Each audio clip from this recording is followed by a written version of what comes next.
All right, everyone, we're going to call this meeting of the Growth Committee to order. Thanks all for coming. Great to see so many faces here today. So right now we're going to start with the approval of the minutes from July 21st. Can I get a mover on that? Okay, first Mayor Reardon. Can I get a second? Okay, Councillor Harris. Minutes are approved. So now we're moving on to item 1.2, the Growing in St. John series. So we'd like to welcome Jordan Owens to the stage, the podium here, to present. Oh, wait, sorry, Greg Cutler first is going to introduce him. I apologize for that. So Greg, take it away. Recently, many families have been looking to escape the big city and head east, enticed by affordable housing market, more space and a relaxed way of life. New Brunswick, and specifically St. John, has been an easy choice for many, including the Owens family. Leaving Toronto wasn't necessarily in their plans. For Jordan, who's a retired hockey player, his wife is a birth worker, Jess, and their daughter, Irie, but faced with expensive housing and a desire for a more relaxed way of life, St. John became an ideal relocation destination for them. The couple have been documenting their journey to become official St. Johners on various social media platforms, most notably their YouTube channel. And the move, along with their personalities, have gained the attention of various media platforms, including the Globe and Mail's Stress Test podcast, CBC, CTV, and many more. With that, I'm going to turn it over to Jordan, who's here representing his family.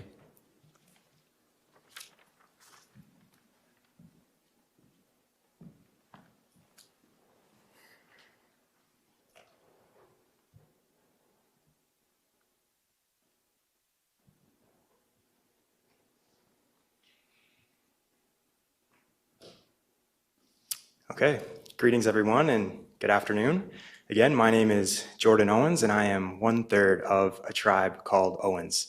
A Tribe Called Owens is a lifestyle and vlog channel that my wife Jess and I started about a year ago, and as of recently it has turned into a bit of an informational resource for people who are interested in moving to New Brunswick, St. John, or people who are already here. Believe it or not, a lot of our viewers are people who have grown up in New Brunswick and St. John and are just interested in hearing what we have to say about the city as newcomers. So our origin story, how did we get here? How did we get from living in the big city of Toronto to me speaking at City Hall here today? Well, it's a little bit of a long story, but I will paraphrase it. Let's rewind the clocks back to January 1st, 2020. And Jess and I just leased our first long-term apartment in Toronto. I was coming off of a 12-year career as a professional hockey player, and this was my first time out in the real world, outside of the hockey world. Before long, I started my first real world job. Believe it or not, it was harder than it sounds, a professional athlete branching off into the real world. I was working at a tech startup in Toronto as a software developer. I was working long hours downtown and, doing all those Toronto things, visiting the cafes, the restaurants, the events, the music festivals. The list really does go on. We really do love Toronto. It's in our hearts. But something happened, and that was the arrival of COVID-19. And this was, it goes without saying, really a watershed moment for the world and, us as well. We were no different. We were part of it.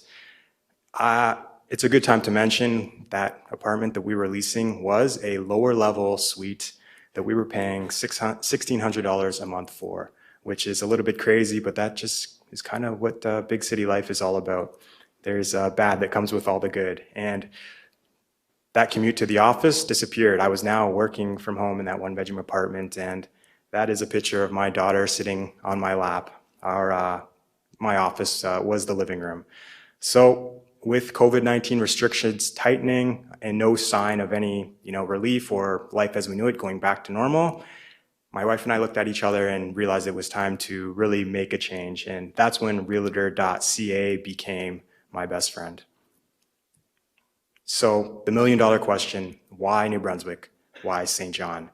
I scoured for a few months probably the most affordable places to live all throughout Canada. And I think New Brunswick was the most enticing for us. That is probably our primary reason for making the move from Ontario to New Brunswick. Affordable housing means a lot of different things to a lot of different people. It's very relative. But for us, from our perspective, where we grew up in Niagara Falls, the average home prices are $550,000 for a single family home. Whereas in St. John, depending on who you ask, that number is somewhere just north of 200 grand. So that's quite a big difference. Another reason, and this is something that a lot of us probably take for granted, especially if you grew up in the province, is beautiful scenery. There is an abundance of beautiful scenery. It never gets old for us, especially as people who are new to the province. I get a kick out of telling my friends back home that you can hop in your car and drive 5 minutes in any direction and, be, blown away with an abundance of eye candy, so to speak. It's one of my favorite parts about the province.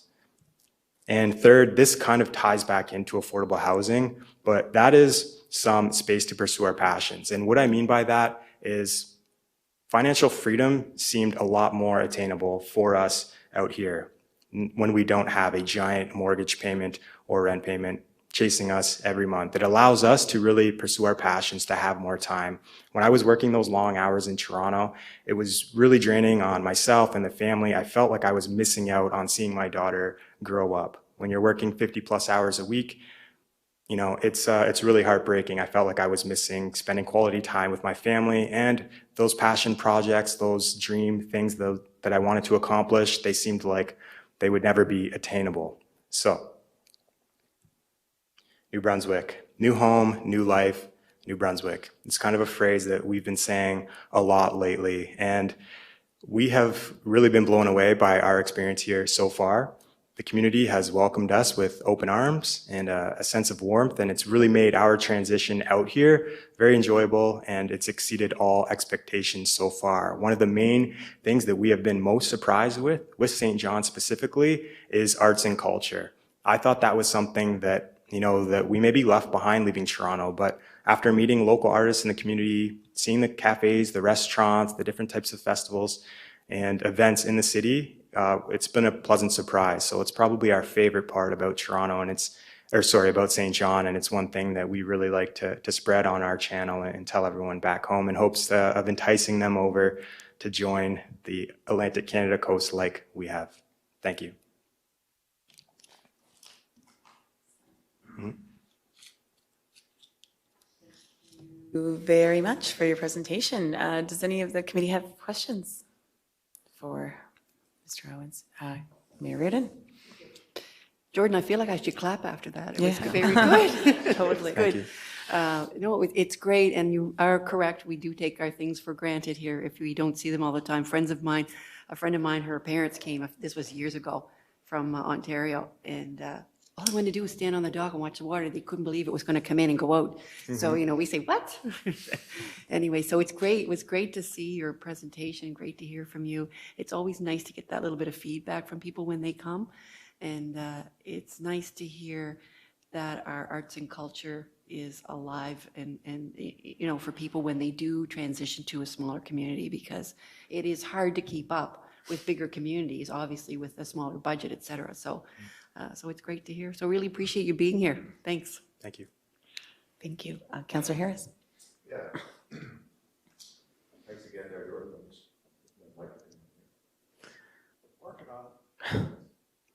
Thank you.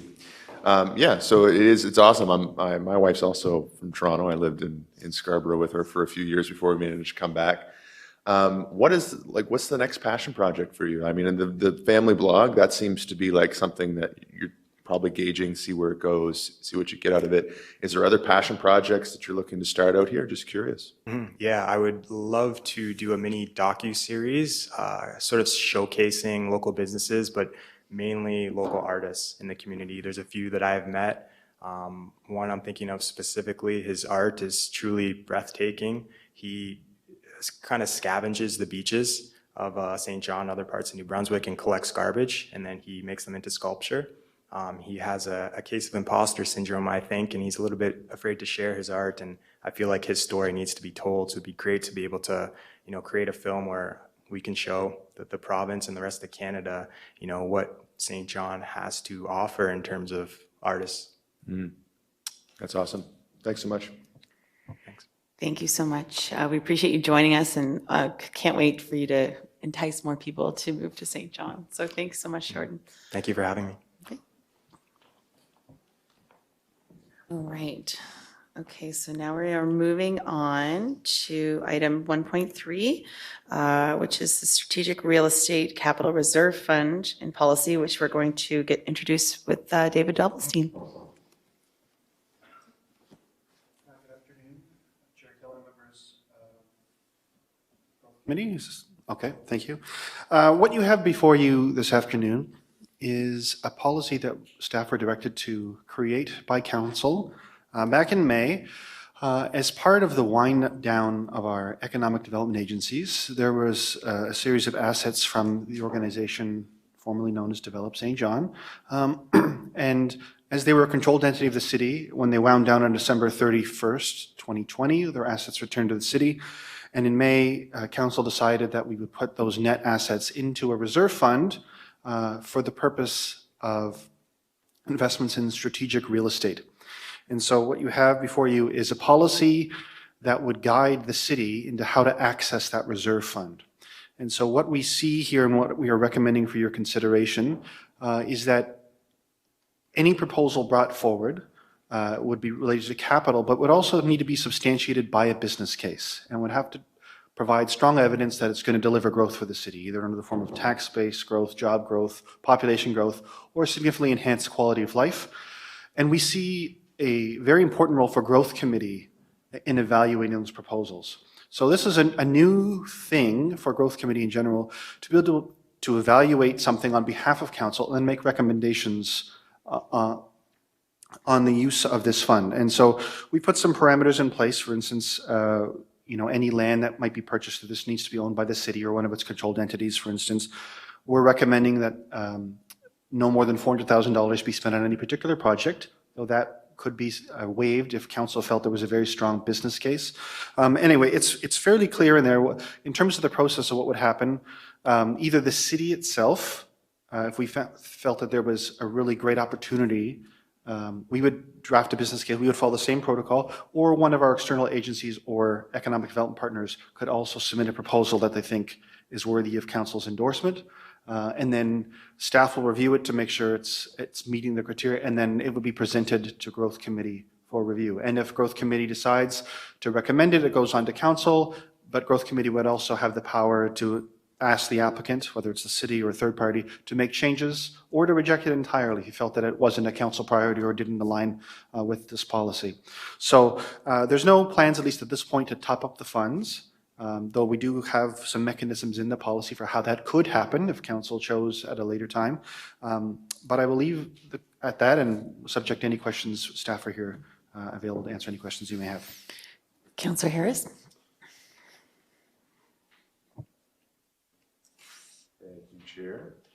Just waiting for, there was our mic, perfect. So thanks for the work that you have done in this. Obviously, it's a timely issue. For us, there's a couple of things in there that I would like to see going forward, and maybe somebody can correct me in how I'm viewing this, but I'm really seeing this as a lens.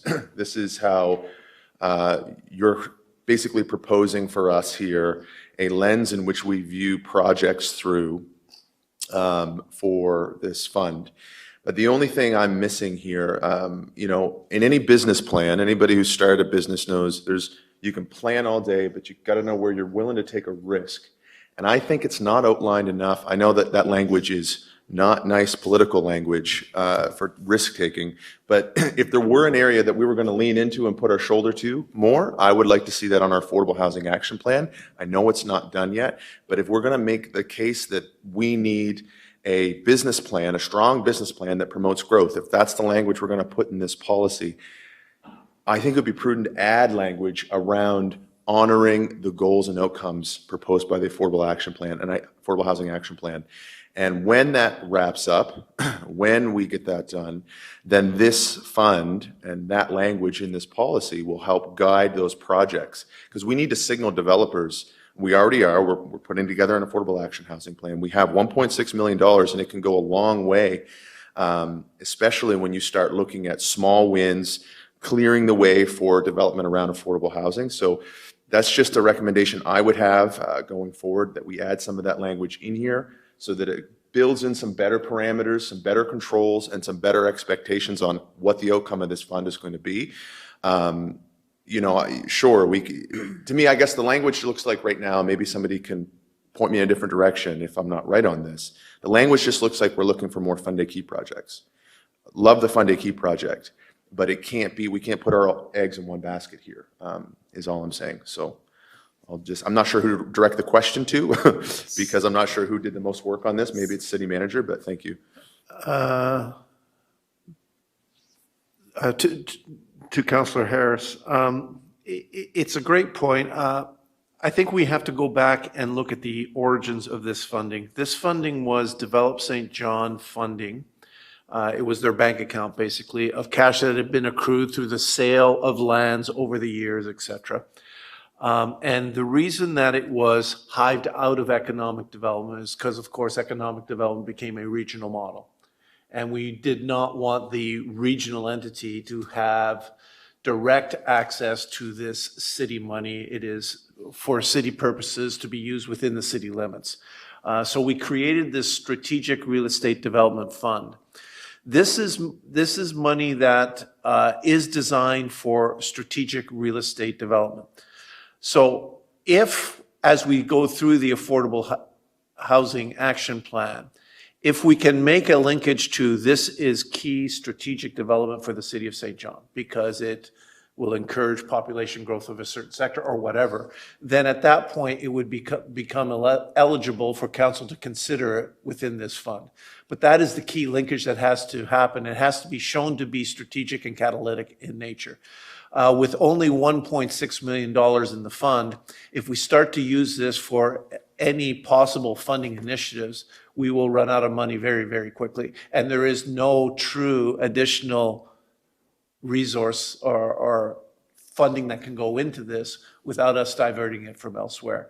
So I believe the current policy would cater to that, so long as the linkage could be made that it is strategic and it is catalytic to growth in one way, shape, or form. Those would be the criteria that anything would have to meet, including affordable housing, for it to be considered within this particular reserve. Because this is a one-time reserve, and once it's gone, unless council chooses to divert money from somewhere else back into this fund.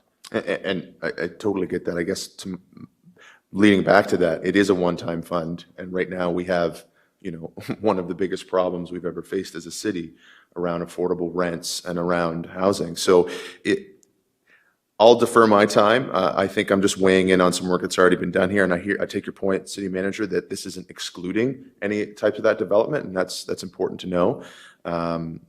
So I'll just leave it open for other comments, I guess. That's just something that's flagged to me. Mayor Reardon? Thank you. I'm just curious if we will evaluate the value, I guess, of having a fund like this at the end of the day to decide whether or not we would want to make that contribution back to it. It might be interesting to have a float for those catalytic projects as we go forward, and I like both of the ideas of either annually topping it up or the sale of properties going back into it that were mentioned in the... And the policy caters to that, and it will be, as we analyze our future financial situations, we may be coming to council with recommendations to top it up one way or the other, and we could top it up through real estate transactions as well. But a lot of times real estate transactions, the money from that is actually used to do things like, for example, support the costs of the infrastructure required for that real estate transaction, underground utilities, those sorts of things. So it would be by a case-by-case basis, but we were sure to add in that there is the possibility to top up the fund should council so choose. Good, thank you. And just for the public's benefit, do we know if this all goes through, sort of how easy it will be to access, or we'll be working with the growth directly to access these funds for catalytic projects? Well, the There will be a process in place that we will articulate to those who are the interested stakeholders, those who may have interest in tapping into it. For example, Envision St. John, clearly, will have interest in tapping into that. We already know, and it was approved last year, that there is certain monies required for Fund a Key, for example. So we'll have a set-down procedure in place. Once this policy gets approved by council, we will have a set-down procedure that will articulate to the stakeholders how they could formally request this funding. Okay, great, thank you. All right, moved by Mayor Reardon, seconded by Councillor Harris. Motion carried. Okay, so moving on to item 1.4, the terms of reference for the Growth Committee. And we're going to go over to David Telpenstein.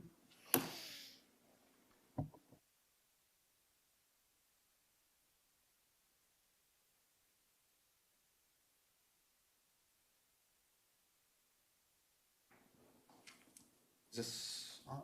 No.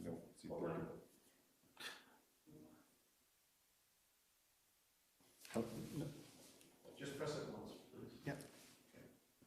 Okay, there, thank you. What you have before you is just a simple housekeeping change to the terms of reference of this committee. This was standard with the Finance Committee that went to council just a few weeks ago, and obviously with the new terms of reference for our Public Safety Committee. So there's just a few changes, and again, the terms of reference are included in your agenda packet. We're changing the size of committee from 6 members of council to 5. Quorum is set at 51% of members.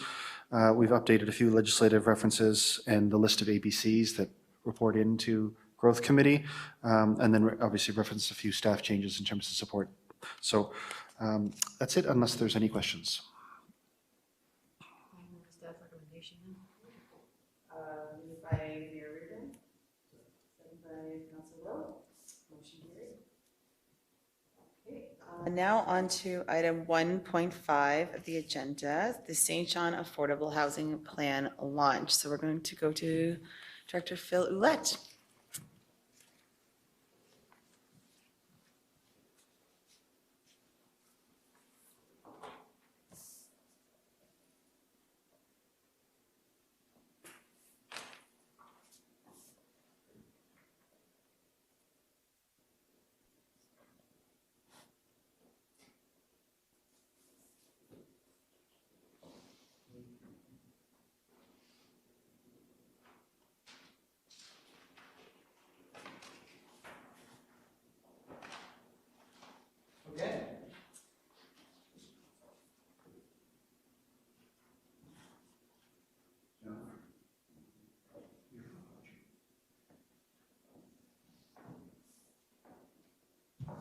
Thank you. I'm happy to be before you today to report that we are launching our community's Affordable Housing Action Plan. This initiative is an important one for the City of St. John, an important one for members of the action team, who we will soon hear from, the many stakeholders in our community, our neighborhoods, our landlords, our tenants, our citizens, the quality of life we offer here in St. John, and the future growth of our city. Much like many of our major strategic planning processes, our starting point is one that we all acknowledge that we have a major challenge, where people in our community are having considerable challenges accessing affordable housing, which in turn is causing a variety of spin-off consequences for us. We also must acknowledge that this challenge is not one that one developer, one landlord, one organization, or one level of government can solve by themselves. As affordable housing has historically been recognized as a federal and provincial jurisdiction, the city has been reluctant to get directly involved with affordable housing in the past, where it does not have the financial and human resource capacity nor the authority of other levels of government. Instead, the city has relied heavily on the great work done by the nonprofit sector here in St. John and the programs and funding provided by the federal and provincial governments. The public health pandemic has made life more challenging for all of us, but we must also recognize that the pandemic has impacted some more than others, including those members of our community that are the most marginalized and most vulnerable. It is for that reason that there is no better time to embark on this affordable housing initiative. A hope for the future should not be restricted to this plan, however. In St. John, it's really with St. John's persistence in tackling complex, impactful, and serious challenges. The city, and when I say the city, I mean the community of St. John, has a track record of collectively tackling some of the most pertinent and challenging issues as a community, including poverty reduction, financial sustainability, urban sprawl, and economic growth. As you will learn through this presentation, this plan has been informed by other municipalities, as well as a group of dedicated community partners who will comprise the action team. We thought it would be valuable for the Growth Committee to get to know the action team, so we have organized mini 3-minute non-PowerPoint presentations from each of the members of the team to introduce themselves and to share with the committee how they are and their organization currently support or engage on affordable housing. So with that, I'd like to start off with, let's go with Jody Clifford, the project manager of the St. John Land Bank.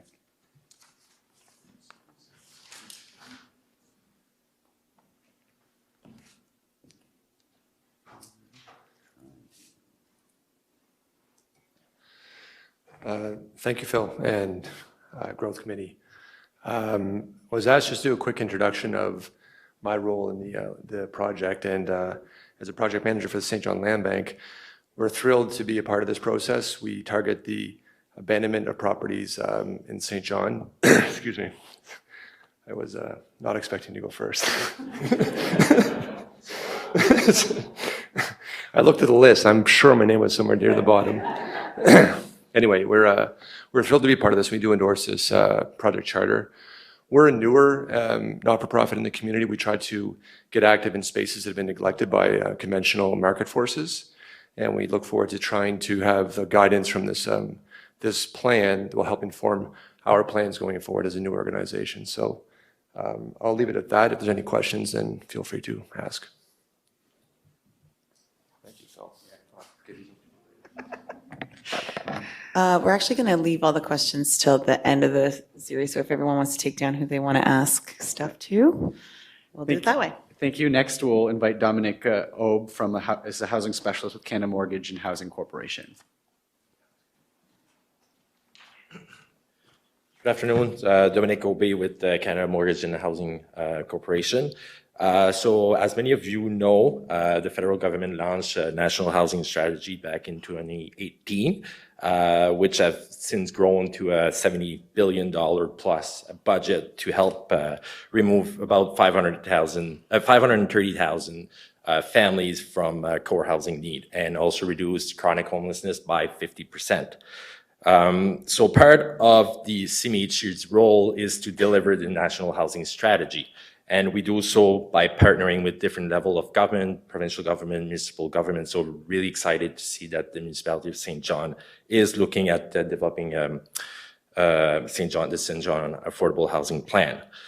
We think that really working together is key to meet our goals and meet your goals to remove people from core housing need and create more affordable housing option in the province and across Canada.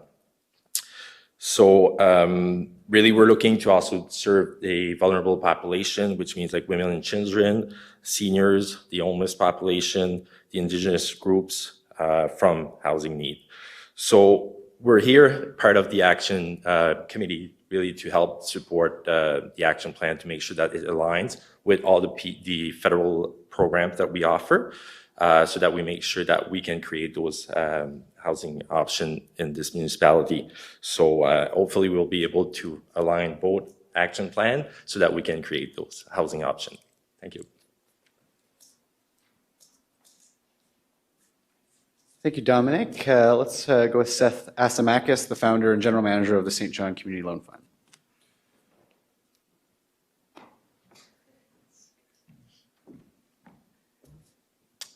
Hi, I'm Seth Asimakis, and the St. John Community Loan Fund has been around for about 20 years. And we got into financing housing, I don't know, 5 to 10 years ago, with some of our own projects. And so we've put money into 6 projects now, and have helped leverage other projects with seed money, bridge funding, basically to leverage the credit union, CMHC, social development, stuff like that. So our goal right now is to raise a much bigger fund and make that a bigger priority of what we're doing as far as financing goes. And our goal is around $10 million. Our normal ask has been anywhere between 50 to 250. And so we hope to leverage a lot more activity in the space. And certainly want to see the city be part of that and all of us be working together, whether it's policy around development so that it helps as we put pressure from the market on the center, that we actually create levers that enables affordable housing to be built as well. So we want to be part of it, and I'm looking forward to it. Thanks. Thank you, Seth. Why don't we invite Kit Hickey, the CEO of Housing Alternatives, to the podium.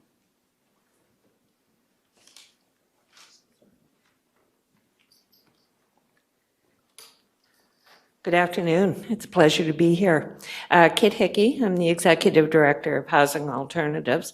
I'm also the past president of the New Brunswick Nonprofit Housing Association and a current board member of the Community Housing Transformation Center. Housing Alternatives is a nonprofit organization developed in 1981, our 40th year. We provide property management and development services to nonprofit and cooperative housing organizations scattered throughout the city. We also work with a few organizations outside of the city as well. We currently provide property management services to 650 plus housing units scattered throughout the city. Our sister organization, Rehabitat, owns in excess of 120 of those nonprofit rental units.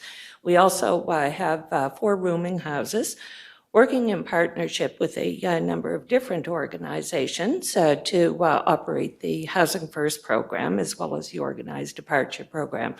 So I'm sure many of you are aware that those 2 programs target our most vulnerable homeless population. We're also very pleased to have been working in partnership with a number of different nonprofit organizations throughout the city. Housing Alternatives prides itself on its work that it does in housing, and we look to our community partners to provide any of the other services that may be required in order to keep our residents affordably and adequately, suitably housed. Some of those partners include the homeless shelters, Outflow, Coverdale. We've been working in partnership with Second Stage Housing for probably 35 years, as well as the First Steps Housing Project. And one of our newer partners is the eFry Society. We're also very pleased to have been a recipient of some of the St. John Community Loan Fund's financing, which has enabled us to purchase buildings without any financial assistance through government programs. And we hope to be able to continue that as Seth continues to grow his fund. And so it's a real pleasure to be part of this committee. Thank you.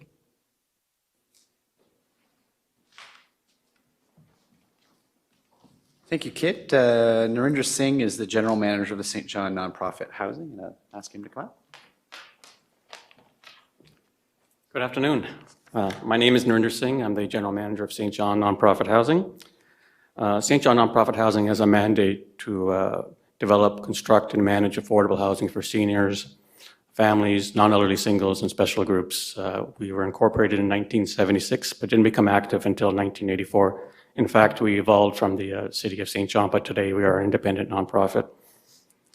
We currently have a portfolio of over 500 units. Our largest buildings would be the Rotary Admiral Beatty Complex, 112 units, Harborside Apartments on the waterfront, 69 units, Leinster Court, Leinster Street, of course, 52 units, and of course we have the Wellington project under construction right now, which is a 47-unit building with 2 commercial spots as well. I'm really excited about the positive impact that the Affordable Housing Action Plan can have on the affordable housing sector, and I look forward to participating on the committee. Thank you. Thank you, Narinder. And now I'll ask Jennifer Ross, the Acting Manager of Housing and Homelessness with Social Development with the Government of New Brunswick. Come up, please.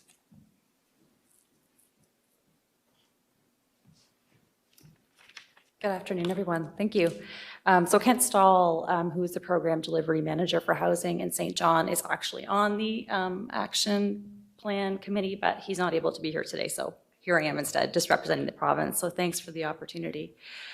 So Social Development, or MB Housing, is really pleased to be a part of this very important initiative, which is the St. John Affordable Housing Action Plan. MB Housing has been a long-standing stakeholder in the development of affordable housing in this municipality and around the province for a number of years.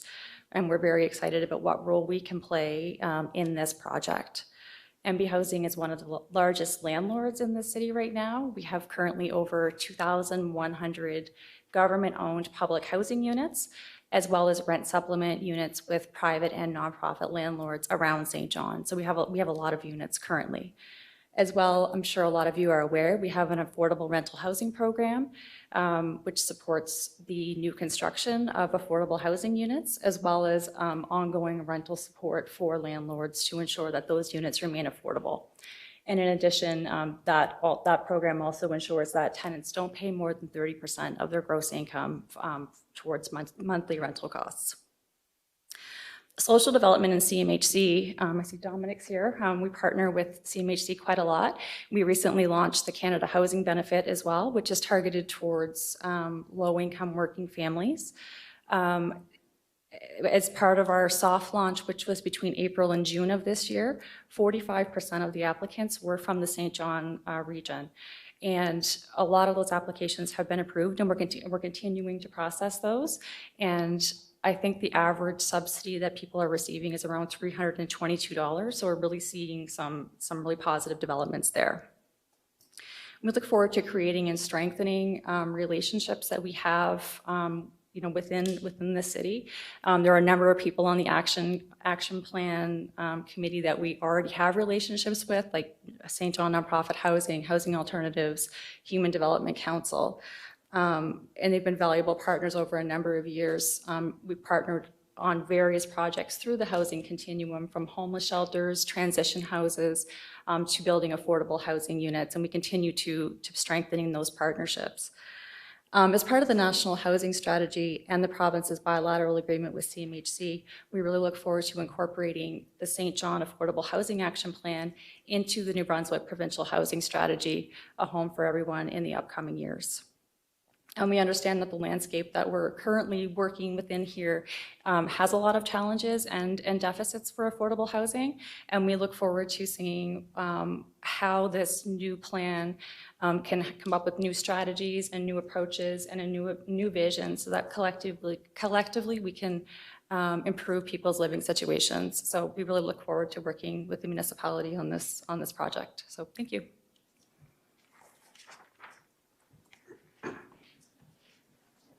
Thank you, Jennifer. There's two regrets that who are members of this action plan team, which is Jeff Sear, Director of Envision St. John, as well as Randy Hatfield, Executive Director of the Human Development Council. So now I'd like to present to you the project manager for this initiative, who will walk you through the various facets of the project. Mark O'Hearn is a planner with the City of St. John. He's worked for the city for over 28 years. Mark brings with him a strong understanding of project planning, the public policy development process, as well as a keen understanding of community planning in St. John. So with that, Mark, please come to the podium.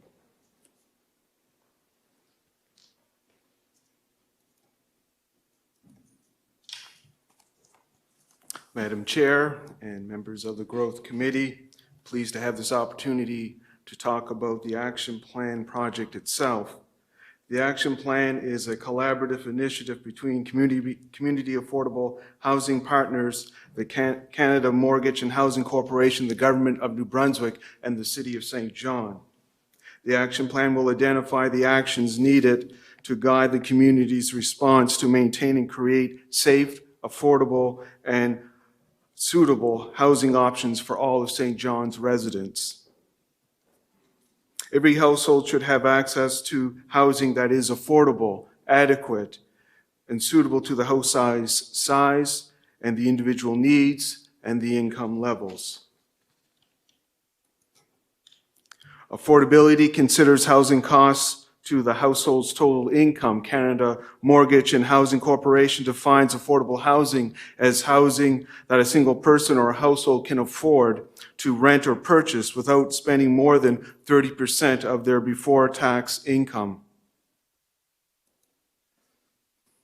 The housing market can be viewed as a continuum where the supply of housing responds to a range of housing needs in a community. Unfortunately, due to social and economic and geographic factors, the full range of housing needs in a community is not always met in the private sector housing market. This is especially true for individuals and families, or for persons with low incomes, or for persons with unique housing needs. The action plan will address any gaps in the St. John housing continuum related to supply and affordability. The strategic directions, policies, and actions of the implementation framework are expected to focus on the transitional and supportive housing, non-market rental housing, low-income rental sections of the housing continuum.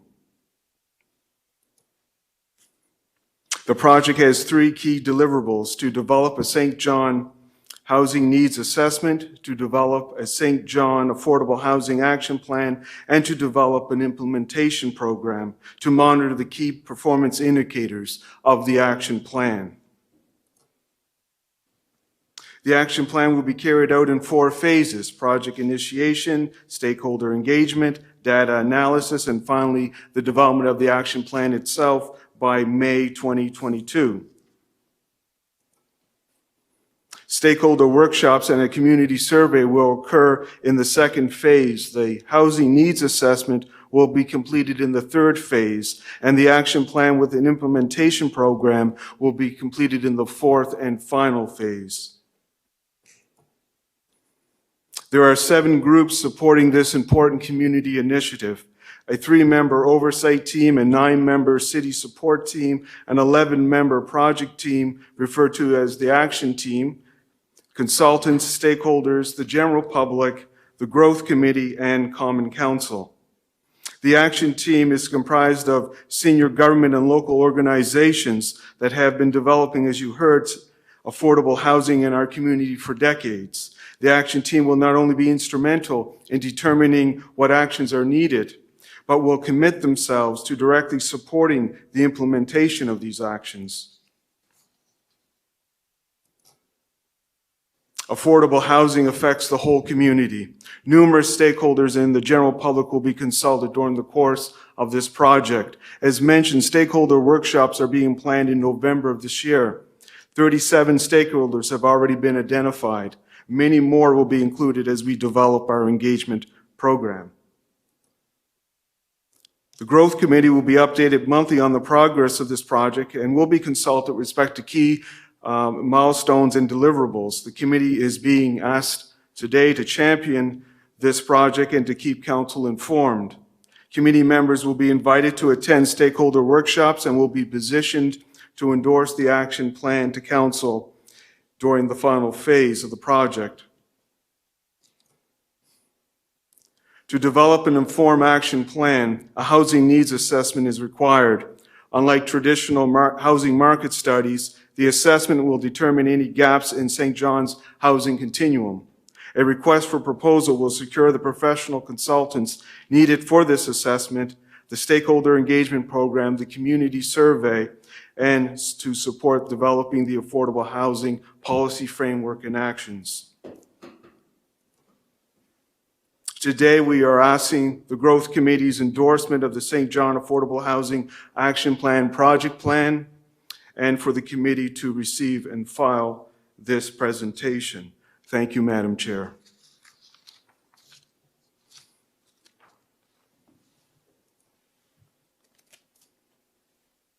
There we go. Thank you so much to everyone who presented today. That was really informative. So I want to see if, I guess, Councillor Lowe or Councillor Harris has any questions. Councillor Harris?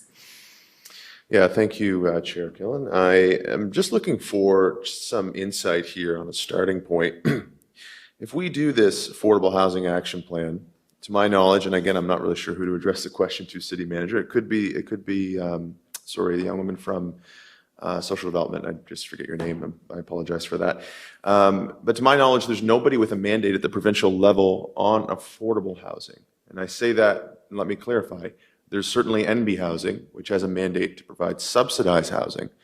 But for those people that I am aware of who are looking to build below market rent buildings that don't necessarily have, so we're thinking about that median household income.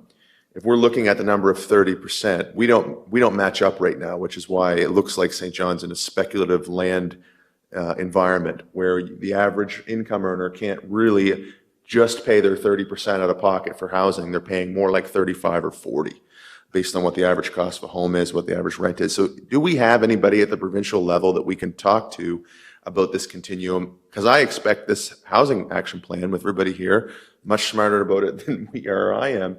We're going to come up with a great plan. We're going to have a great area, a great track to get on. But I'm a little concerned that there's no minister who has this portfolio. There's no department at the provincial level that has this portfolio. So I'm wondering, where are we starting, and is that in place, and where's the government's role in this? I heard you mention NB Housing, or NB, New Brunswick government's housing plan. It's kind of the first I've heard reference of it. I've heard the federal government's plan on that. But can we get maybe a starting point here where we're at with the government and how we expect to collaborate this with the provincial level? Thank you. Yeah, it's a great question. I think the starting point is that we are very well equipped with the action team that we've assembled. And just because you maybe have a representative from one organization or one level of government, they will also be expected to offer insights from their colleagues, from their government.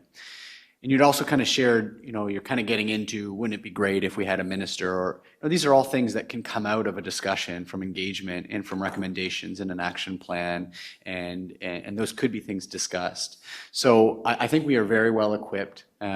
This model is comparable to other municipalities and how they would take it, and we reference Fredericton and Moncton as well in our work. So I think with the group we have, we are very familiar with the full continuum.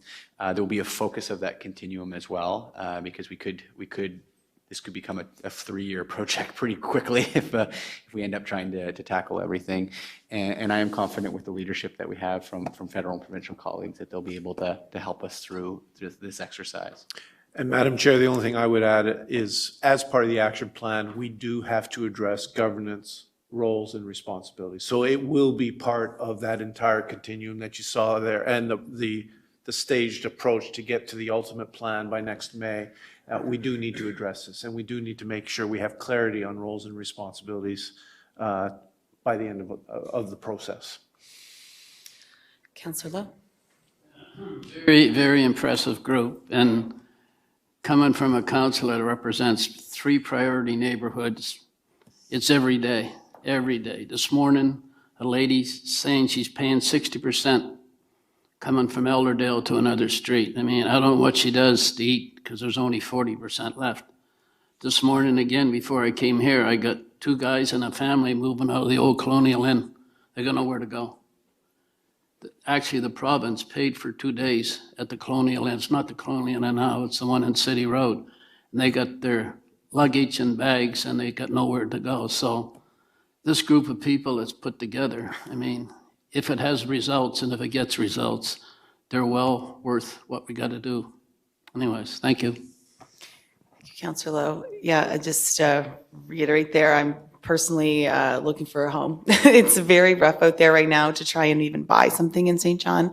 So I'm really looking forward to see how you all come together to kind of focus in on our specific issues, because it's great that we're growing, it's amazing, but we just can't leave those people behind, right? And I'm very privileged and we'll find something, but I know I get similar calls to Jerry from people who are really, really struggling. So I hope we can really keep them in our hearts and minds, and try to make sure that we're working together to really fix this collaboratively. So I appreciate the work you've all done, and can't wait to see this next iteration. So can I get a mover to recommend the staff report?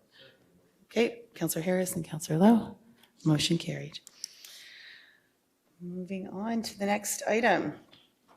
So it is item 1.6, and it is the Growth Committee 2022 General Fund Capital Budget on Quality of Life. And it is back to Phil.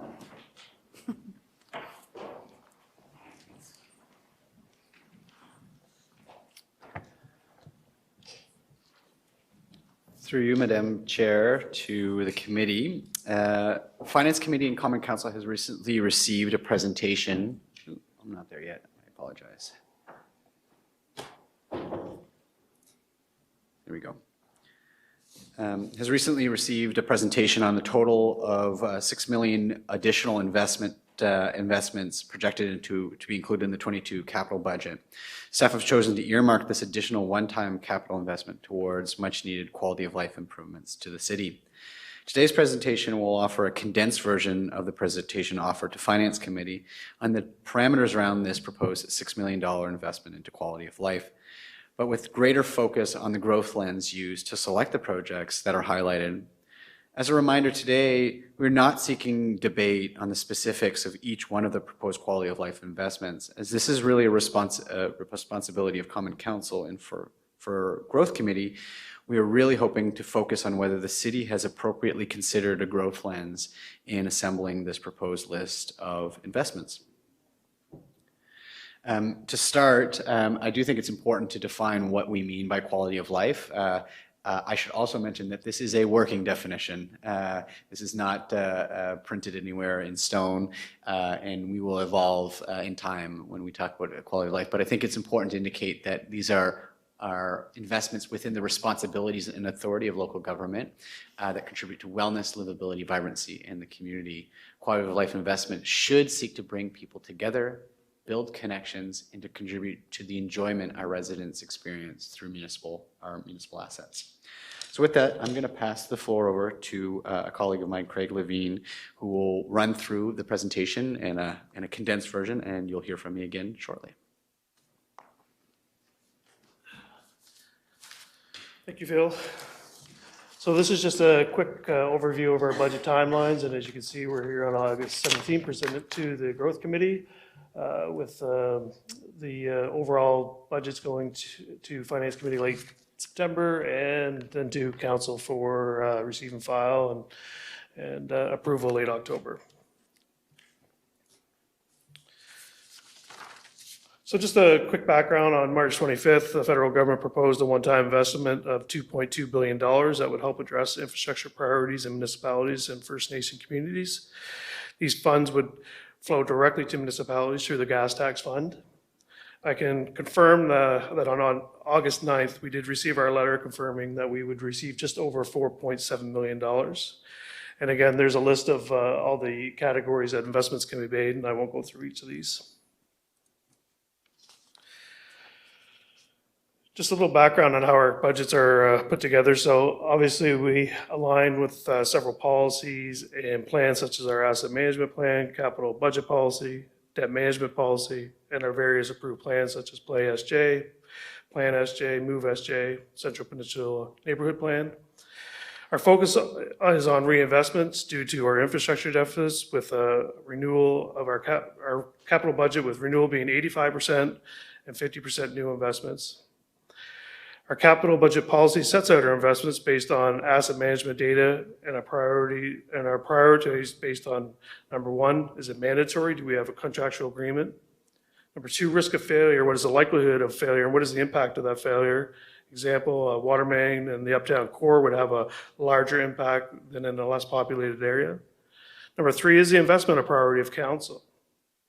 Number four, does the investment have a positive financial impact? Funding Key is a good example of this. And number five, is the investment discretionary? Under our existing policies, quality of life assets such as recreation, parks, and active transportation often ranks lower due to the risk of failure and the consequence of failure. As presented, we did do a revised asset management policy that addressed this at our previous finance committee. With all that being said, it's being recommended that the one-time gas tax funding, along with the city funding for a total of $6 million, be invested in 2022 for quality of life assets. The proposed investments were chosen based on criteria established that considers all financial policy, asset management data, and various approved financial plans and city priorities. This was a collaborative effort between all staff from growth, transportation, finance, protective services, and our infrastructure team. So our quality of life criteria. So first and foremost, it must comply with our approved financial policies. Investments may be subject to council approval, may be subject to council approval of the operating budget. This is important as some investments will have no or minimal impact to the annual operating costs. Other investments will have more impact on annual operating costs, and these additional costs will need to be approved as part of the annual operating budget. Investments must be made throughout the entire city. We cannot just focus on one or two areas of the city. Another key criteria is the project needs to be identified within an existing plan. Plans must continue to be actioned. Much effort, stakeholder engagement, and resources went into our various plans, and the plans lay out where and what the investments need to be. Continue to follow our asset management data and criteria of 85% renewal and 50% new. We need to consider what projects offer the greatest use for the most people, what investments ensure the most access for the most people, and offers the greatest engagement. Consideration given to projects that provide the greatest growth return potential. Projects are to be completed or to be well underway by the end of 2022 to ensure there is an immediate impact on the community for these investments. And lastly, we want to align with population and growth strategies. We want to be a welcoming community, ensure citizens have a sense of belonging. And I'll turn this over to Mr. Ouellette. Thank you, Craig. So what I'll do is I'm not going to read through each one of these, but I'll give you some themes of what we believe is our strong predictors that a growth lens has been applied and that these will have an impact on our growth. The first one that I wanted to mention is around smart growth. And when I use smart growth, I'm not sure if everybody understands the term, but it's really around curbing urban sprawl and ensuring that we're not worsening the environmental condition of the community that we've inherited. I think that's really important when you think of these recommendations that are in place, because they are informed by our Plan SJ, by our Play SJ, by our Move SJ plans. And it does also indicate, as Craig has mentioned, that they are spread across the city. So it's not in one particular location, and they're considerate of where these parks and these spaces are for the neighborhoods that they cater to. The other one is on our value proposition as a community, and we heard that from Jordan on our growth, growing in St. John segment earlier in this meeting. But it is very important, parks, and David Dobbelstein, the manager of growth, shared with me that in a recent survey, when we were asking newcomers to Canada, what are the most important amenities for you in Greater St. John, 66% of immigrants in the city viewed parks and trails as the most important amenity. And that's just one segment of our population, but it shows to you that somebody who's just looking at our community for first time, they're saying that is very important to me. That is what matters to me, and that's where I'm gravitating towards. And that's really important to acknowledge, that when we're talking about recruiting people to our city, retaining people into our city, these are things that do matter. How do you quantify that? Difficult, but we have survey data that shows that it is of top of mind.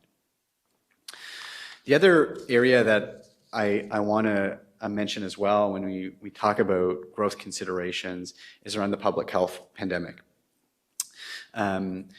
One of the areas that the city engaged in or leaned in on was on economic and community recovery. And the vision of that fund generally was around bringing people together. It was not just around the recovery, the financial recovery as a community. It was also around the community recovery. This is a community that was insular for a while, that was struggling, that was sick. that was scared. And part of our ability to grow as a community is to find new ways to bring communities together. One of the facets we discovered as staff during the public health pandemic was that our parks got a major injection of interest in volume.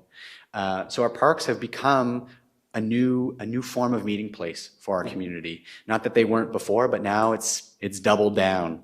And that's really important when you think about this particular time that we're in, this juncture that we are in our recovery. That's very important. We also know that active transportation and pedestrian-friendly streets were a theme for the public health pandemic. Many municipalities, including the city of St. John, leaned in on this and said, people want to regain, space. They want to go outside. They want their streets. They want to have pedestrian-friendly streets. They want places to enjoy, in different ways to enjoy, and we reacted. And that's also part of this vision of this particular set of recommendations as well.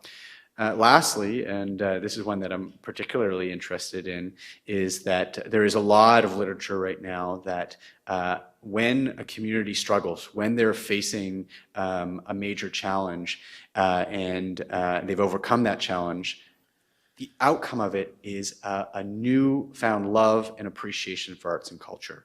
It flourishes after that, and it's an avenue to find refuge and comfort, and it is another venue to bring the community together. So again, that's another theme that is in these proposed investments, is a reinvestment into arts and culture.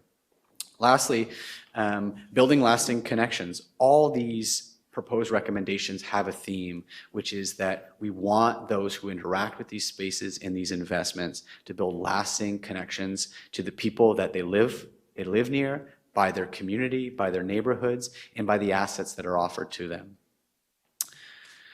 So I'm not going to go through each one of these individually. I think everybody's aware of where the investments are, and Craig gave a great overview of the criteria that were used.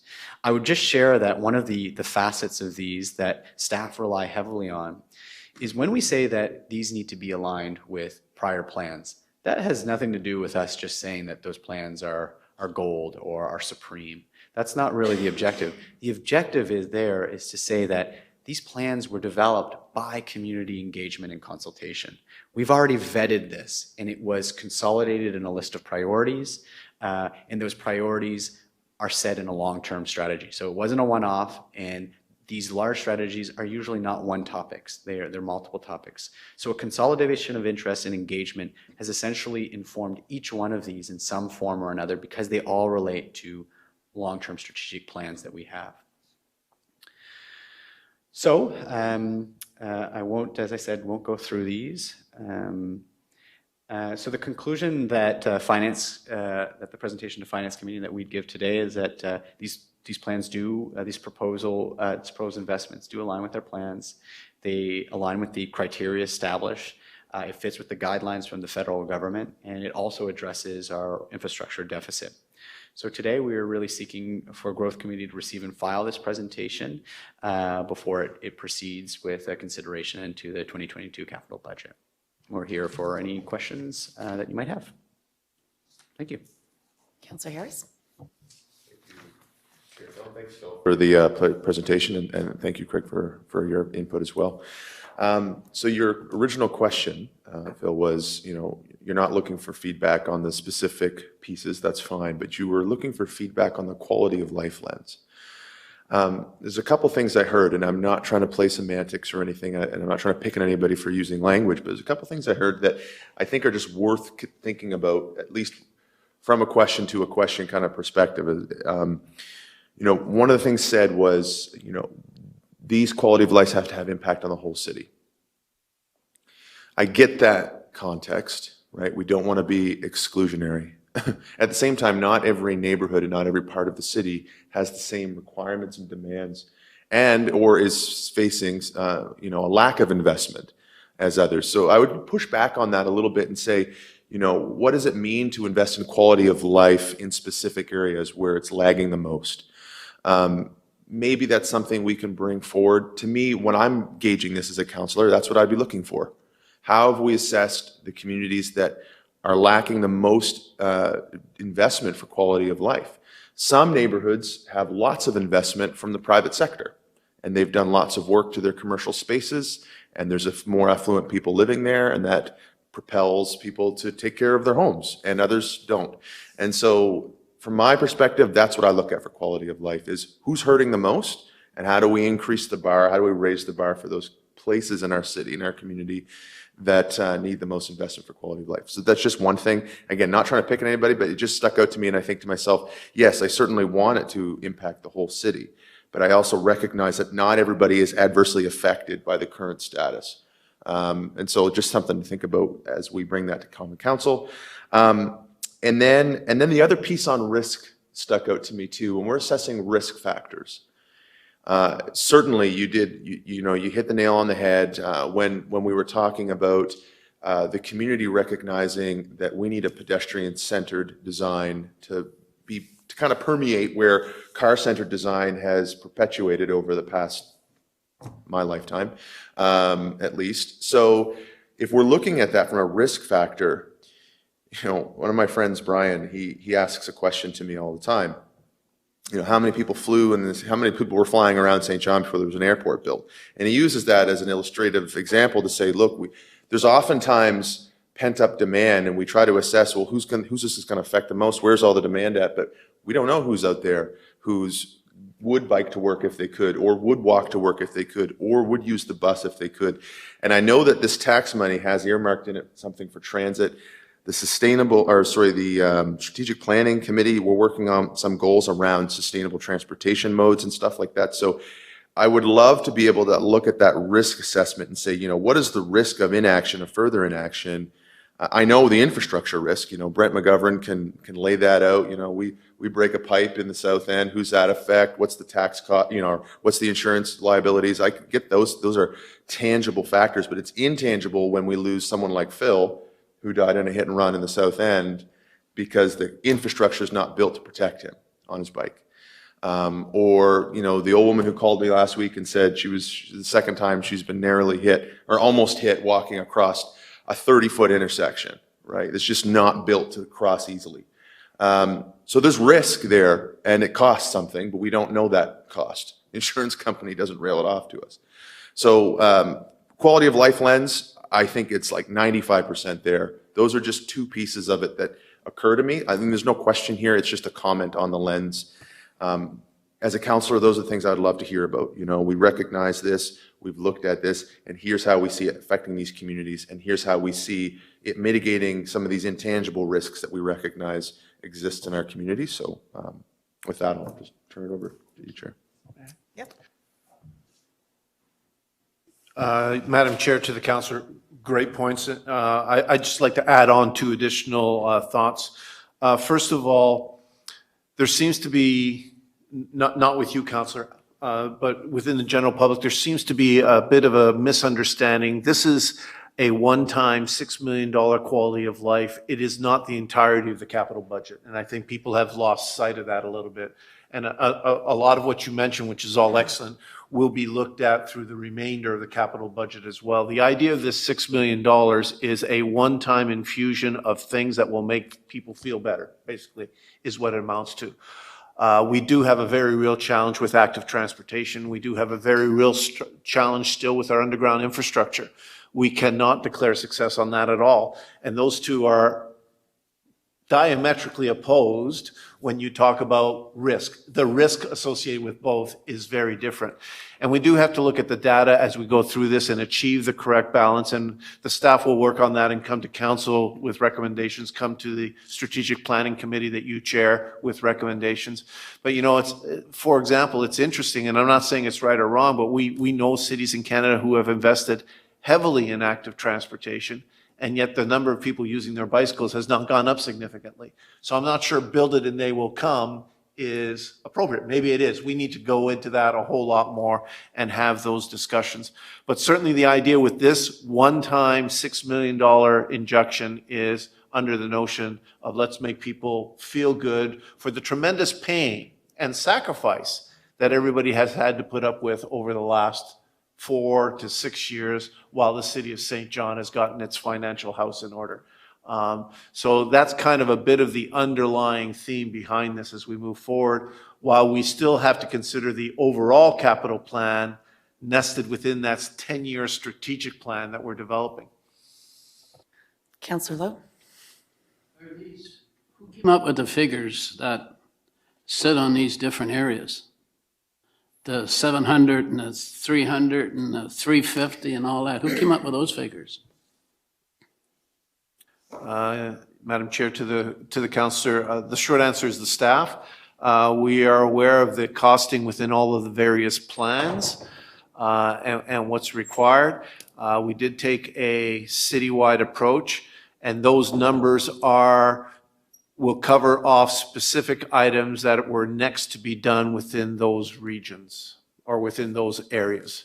When I looked them over, and similar to what Brett said, I mean, I get an area that's the highest priority or poverty rate in the city of St. John. There's 1 nickel, not 1 cent being spent in the South End. Nothing. The closest we get to South End is South Market Street, which it looks they're going to make it a pedestrian street. I don't know if that was before a building's going up or not. But as far as the South End goes, I don't see nothing here. So I would consider that maybe we could take $1 or $2 off some of the totals and move it down to the lower South End. Did you find something? To go towards Tin Can Beach, correct. Yeah. Towards Tin Can Beach, not Tin Can Beach. I can't even get the grass cut down there. That's all I'm saying. I mean, I think it's great we get $6 million, but I think it should be spread evenly throughout the city, and especially if you're going to try to make life better for people, we go to the people that don't have any money, that live in poverty. And there's not 1 cent spent in the South End towards Tin Can Beach. I've seen it. I know where it stops, on Broad Street. Anyways, that's just my opinion. Phil, do you care to comment? Or? It's a good point. And listen, this was a challenging exercise for staff to do, and it will be a challenging exercise for council to finalize.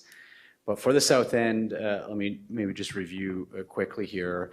Harbor Passages 1, and it's proposed as a $700,000 investment. Also, there are some that don't have specific geography, but would inevitably have some important links to the Central Peninsula. Arts and culture is another $100,000 investment. There's also various greening, branding, and beautification investments at $350,000, which I would assume some of it would absolutely support the South End. Then we also have Loyalist Plaza, which is in the South End, which is a $500,000 investment indicated there as well. And in addition, South Market Street beside the City Market is at $250,000. So I would share that there is significant dollars proposed for the general area of the Central Peninsula. We have heard this before, though, that the Central Peninsula does get a lot of attention. So there is investments there, but we're also spreading this as best as we possibly can. South End, Phil, starts at Duke Street down. It's not the market upstairs, uptown. It starts at Duke Street. It comes down to the lower. That's where the poverty is, from Duke Street down. And it includes Duke Street, I think, where you live. Thank you, Councillor Lowe. I think these are good points to consider for sure, and just through a growth lens, like we're all trying to operate from here. It's about for sure attracting people, but also how do we uplift the citizens that are here and make sure that their wellness is taken into account as well. And the definition, wellness, livability, and vibrancy, right? So it's about all of us. So I appreciate both of your comments on that and totally agree.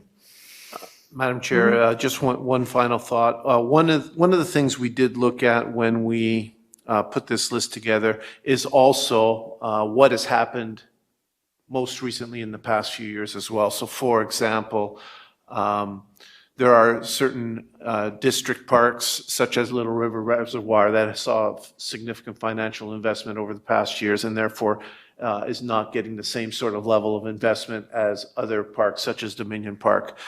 To the councillor's point about the South End, fully understood, but we invested heavily with Canadian Tire in the Jumpstart Playground. We invested heavily in a splash pad there as well in recent years. So all of that were contributing factors when we tried to put this list together. And again, this will come back to council in the fall as part of the capital program for discussion at that point in time and final resolution by council. Story's not over yet, folks.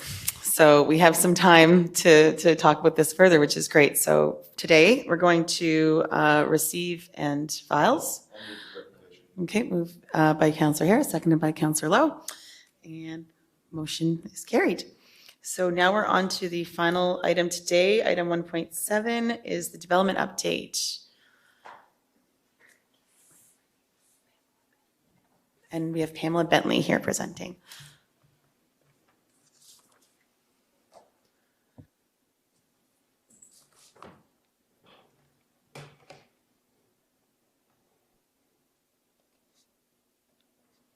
Technology problems, hang on. Thank you.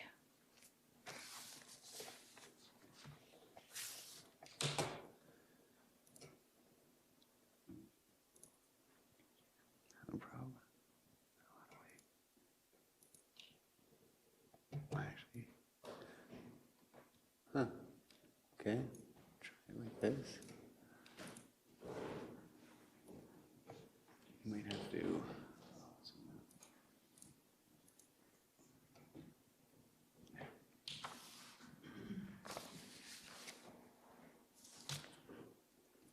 Well, thank you very much.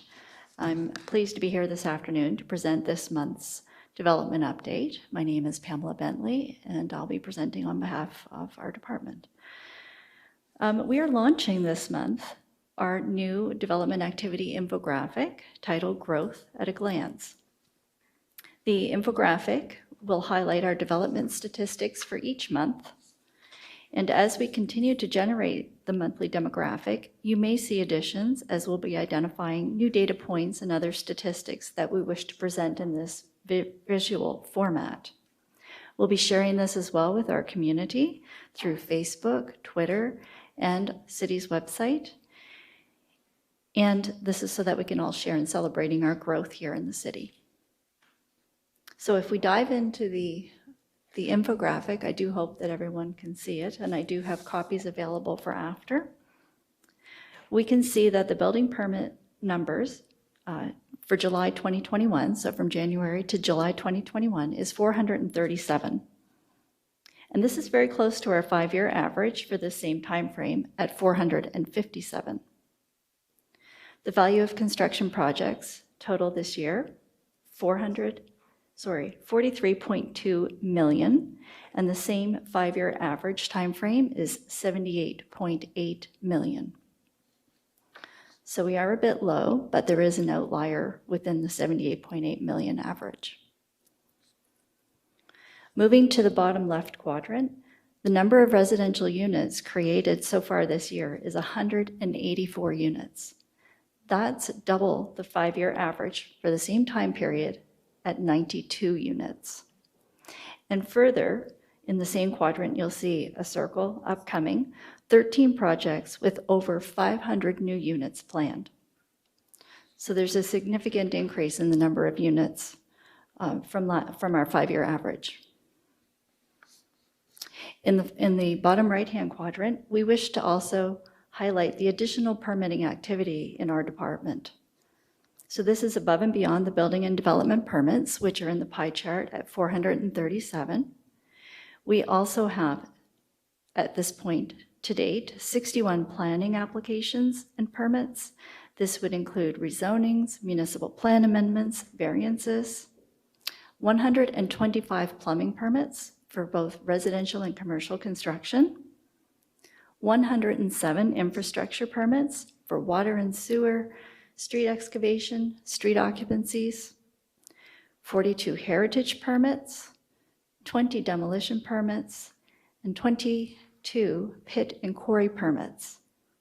So as you can see, we're very active in a variety of different areas that extend beyond building and development permits.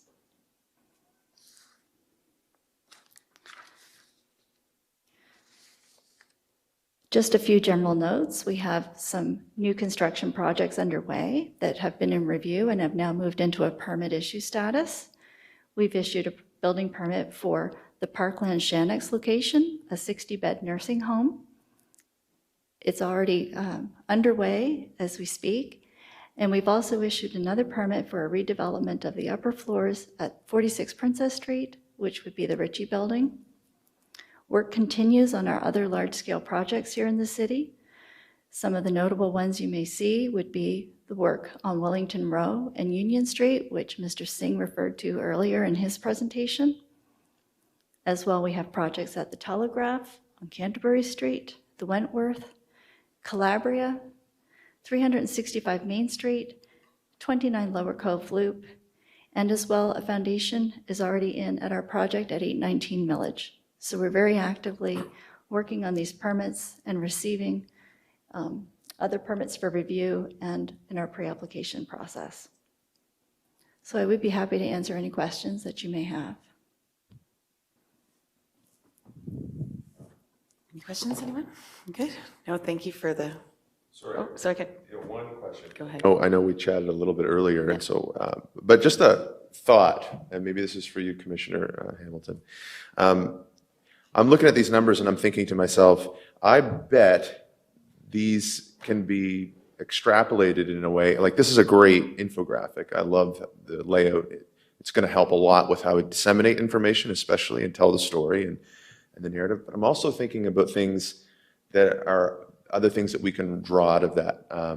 And so I'm, just at a high level, what does it look like to understand the trajectory of these numbers, where they're going to take us, what we see. The pipeline is important. Some of that's private. We can't talk about that. But from a land use perspective, like I'm just thinking to myself, we laid out a lot in the Central Peninsula Action Plan. And so it's not always easy to say, okay, that's done, check the box on some of those. But what it may allow us to do in things like this to say, these 4 or 5 projects or specifically are helping us realize the goals of these pieces in something like a Peninsula Plan or the Plan SJ. So anyway, it's just a thought. It would be great, valuable tie-in content because we don't always see how the market is responding to our plans and how we're realizing some of the goals of our planning that we've done in the past. So I know that's not necessarily easy, but anyway, it's just a thought I had about the numbers. Thanks, Councillor Harris. That's an excellent point, and we are very much tracking KPIs on investment in our intensification areas and our primary development area, which are designated growth areas in Plan SJ, along with the targets in the Central Peninsula Neighbourhood Plan. So that would be an item. This is very much a starting point, and we would be building this out to communicate some of those outcomes that where we are, in fact, achieving or exceeding some of those targets. So it's a good news story. And if I may, thanks for a great setup for a plug on our performance management system. This is infographics. This is to provide some general information to the public. The other key part that we are working on, it's part of our work plan for this year, is our entire performance management architecture for the City of St. John with all the KPIs and the supporting measures. And within that, Councillor, you are going to see a lot of what you're referring to in terms of a better understanding of whether or not we are achieving the measures that are important to achieve our overall objectives. So that's work that's in progress, and you'll see more of that as that gets rolled out over the coming months as well. All right. I just really love this number, number of residential units created, 184, when the 5-year average has been 92. So that's fantastic, with 500 more to come. So, hopefully we're on the path, right, together to figure this out. So is any other questions? Move the motion. Okay. Seconded by Councillor Lowe. Thank you very much, Pamela. All right. Can I get a motion to adjourn? Is this Seconded by Brent. Thank you, folks, for coming. It's great to see everyone here in the galley. Have a great day.